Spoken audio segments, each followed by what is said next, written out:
A chance to check for traffic to his right. Okay. And then once your instructor says you're clear, he's just going to have you take it forward here. Just want to cross over this white line at first. You do want to stay left side of the track at first, though, just to give your instructor a second opportunity to check for traffic. Here's these reference cones that we were talking about in the classroom. So right up here, got these double orange braking cones, signifying the beginning of your braking zone. First green cone, that's your turning cone, so signifies where you're turning into this next green cone. It's going to be your apex on the right. There, just want to use that track to the left towards your exit cone, just like so. So basically, in a nutshell, you're going to find all I'm really doing here is I'm just connecting the dots between the green cones throughout the corner. This helps me make that corner as wide and as straight as fast as possible. So on the brakes here, again, there's your turning cone. So from that point, turn in, ease off that brake, down to our apex. There's two apex cones here, but I mean, you can go ahead and take your pick of which one you like.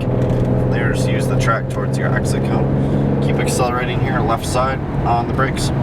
This corner right here, this is where it starts to get a little bit interesting because we'll turn in as normal. But you're only going to come out to about the center of the track or so, then you want to bring it back over to your right because this next corner turns into a blind left-hander.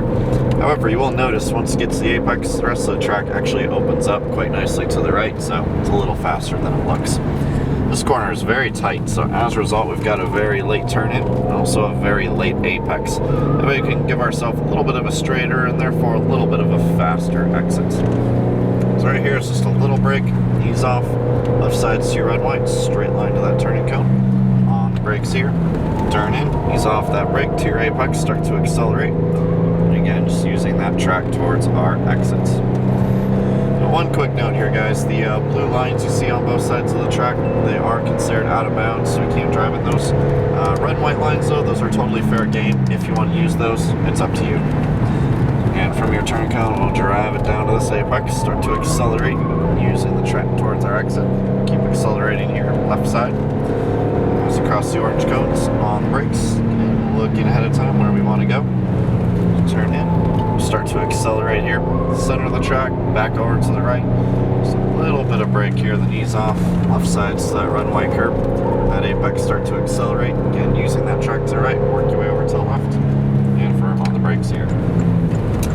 At the end of it all, instructor is going to ask you just to stay left here, and we're going to exit right in between these yellow cones. As you can see, this does turn into a pretty sharp left-hander, so you do want to back it down quite a bit because I don't think 50 miles an hour is going to work all that great through here. Anyway, as we're coming back through the pit road area here, just bear in mind we're going to have little kids running around, and people taking pictures of cars who probably aren't really paying attention at all. So just kind of keep your eyes open for that as you're driving through here. And certainly, as I mentioned earlier, if your instructor in that car takes care of you, feel free to take care of him, and he'll greatly appreciate it. Any questions, guys? No. All right, cool. So I'll take you forward here. You can go ahead, hop on out, just run right through those double doors inside, and you're going to check into where it says pit lane over there. Set you guys up with your first cars. So have fun out there, guys.